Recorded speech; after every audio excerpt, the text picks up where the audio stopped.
Hi, my name is Angela Alvarenga, and I'm here with IdeateTV, and I'm here with Riel, and I'm here to ask him about your smart books for smart babies. Could you tell us a little bit about it, please? I will, thank you. I write smart books for smarter babies to accelerate core brain development by talking up to children. So part of my concept is when I teach, and I've taught honors for 18 years, English, and so when I was out there looking onto the market, I saw that things weren't there necessarily.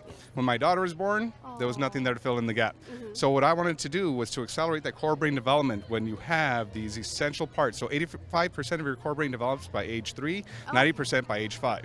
And I wanted to capitalize on that, so I started to bring down those honors concepts that I've been teaching for 18 years down to the elementary newborn level for my daughter.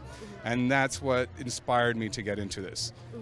So if that was your inspiration and you saw it happen with your daughter, how were you able to implement it? Do you have other children, or did you see it really work in her, and is that how you pursued more of it? Both. Now my son is 1, so it's forced me to continue and hopefully inspired me to propelled me. But with her, I saw it immediately. So when she would fall, instead of just falling and saying, I have an owie and I got a boo-boo, she would fall down, scrape herself off, dust herself off, and she'd say, gravity, you're not going to win this time. So she was talking about those higher end concepts, right? But she was capable of it. So she can talk about dark matter, she can talk about energy, she talks about when something fell, she'd be like, why did that fall? She doesn't say, I spilled the milk. She'd be like, oh, well, there was an equal and opposite force, and that's what caused it to fall. So that's where I know things were working and things were starting to click in. Okay, well, that's really interesting. Okay, so fun question here.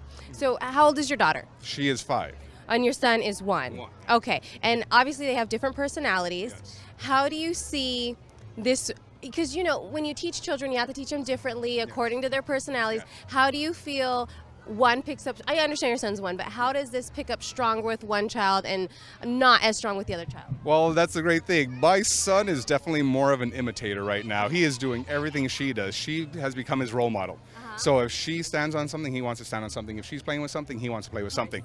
So what better deal do I have than to have started her off with talking about physics, talking about second laws of motion, Newtonian physics, talking about actual things in science. So when he starts to copy things, he'll at least be copying those things that he needs to have for the rest of his life. And he's setting an example about gravity, so when she sees him fall, that's so funny. Well, and again, she'll tell him, like, oh, be careful because, you know, that's hot, that's fire, you know, and then she'll talk about the fire triangle, or she'll do something to protect him in a way that's scientifically accurate. So that's where I've seen the benefit. She's going to outsmart you, you know. I'm fine with that. That's literally my job as a teacher, is to be obsolete. Okay. You know? Wonderful. Well, thank you so much. I'm here with Riel with Smart Books with IdeateTV at the LA Books Festival. Thank you.